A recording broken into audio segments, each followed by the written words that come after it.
as graveyard marker na bitaw sa karaan po nga kanta mga Binisaya nga sa ibabaw sa akong lubong ayaw kalimot pagtanong sarang may imong mahandom. Ngayong gabi mga ka-golden yata sa at kana siya back of the church ato sa Assumption of Our Lady Israel Paris mga ka-golden kani sa left side nito left no Right. left side niya jadi kani atong i-picture mga ka-golden orchids tanaman yung orchids mga ka-golden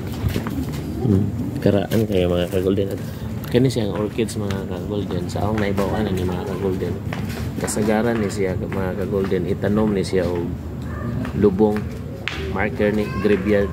gigamit ni sa mga karaang tao as graveyard marker na bitaw sa karaan po nga kanta mga Binisaya nga sa ibabaw sa akong lubong ayaw kalimot pagtanong sarang may imong mahandom. So kasagaran kaning orchids kay mo tribe mangguni mga sa ako lang sigurong naibawaan maabot ni 100 years mga ka-golden pwede gininimuon nga furniture kay tagok mangguni siya nga pares nangka baligon nga klase nga kahoy. So as you notice mga ka-golden this is orchids number 1 namatay na siya mga ka-golden kare orchids number 2 kare o punuan ganito po si orchids number 3 so kini siya nga area mga ka-golden possible din siya side sa simbahan usa ni siya ka gilubngan ni graveyard ni mga ka-golden kay originally mga ka-golden ang simbahan karaan dito na gani graveyard ari mga ka-golden ano orchids number 3 orchids sa kasag ibabaw na dito lubong yun pare maso tagi ang tagiyan yung lubong ka mga ka-golden pero gibalik excuse me mga ka-golden ang bungon gibalhin ang kuan ane kanang bukog mga ka-golden ug atong kubkubon mo sa ilaw mga ka-golden ay daghang mga bukog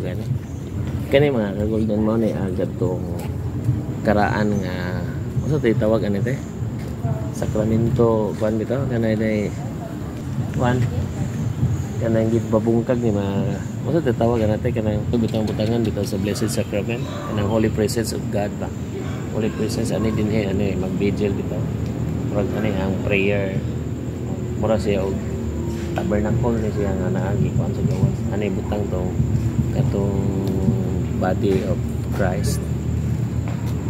sa ani mga golden kalimot ako sa kuan mga golden sorry kay golden boy na mong guning gasto nalimot na ta mana bitaw ta na every Wednesday